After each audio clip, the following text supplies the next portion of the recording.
এদিকে ইতিমধ্যেই দোকানে বিক্রি হচ্ছে কেক, পথ সেজেছে আলোর রোশনাইয়ে। আর সুসজ্জিত রঙিন পোশাক পরা মানুষের ঢল নেমে পড়েছে রাজপথে।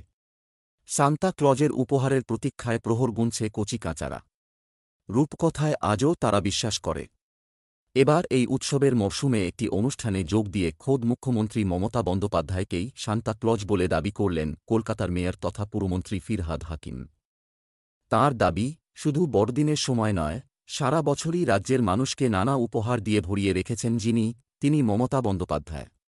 তিনিই বাংলার সান্তা ক্লজ। অন্যদিকে মুখ্যমন্ত্রীর প্রশংসা করতে শোনা যায় আজ পুরমন্ত্রীর গলায়। আজ রবিবার মেয়র ফিরহাদ হাকিম বলেন, আগে সান্তা ক্লজের উপহারের আশায় রাত জেগে বসে থাকতাম। ঘুম থেকে উঠেই দেখতাম মাথার কাছে সাজিয়ে রাখা নানা উপহার।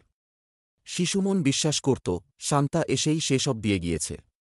বড় হয়ে বুঝতে পারলাম মা, বাবাই সান্তার ভূমিকা পালন করেন। এখন আমি উপলব্ধি করছি সান্তা ক্লজ সত্যিই আসে। শুধু ক্রিস্টমাসের সময় আসে না, সারা বছর আসে।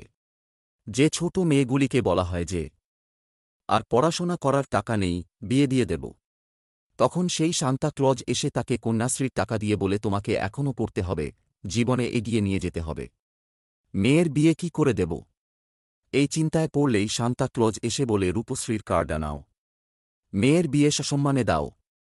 একজন বাংলার সেই সান্তা ক্লজ আছেন, যিনি সবকিছু আমাদের দিয়েছেন। সেই সান্তা ক্লজের নাম মমতা বন্দ্যোপাধ্যায়। বাংলায় সত্যিকারের সান্তা ক্লজের নাম মমতা বন্দ্যোপাধ্যায়।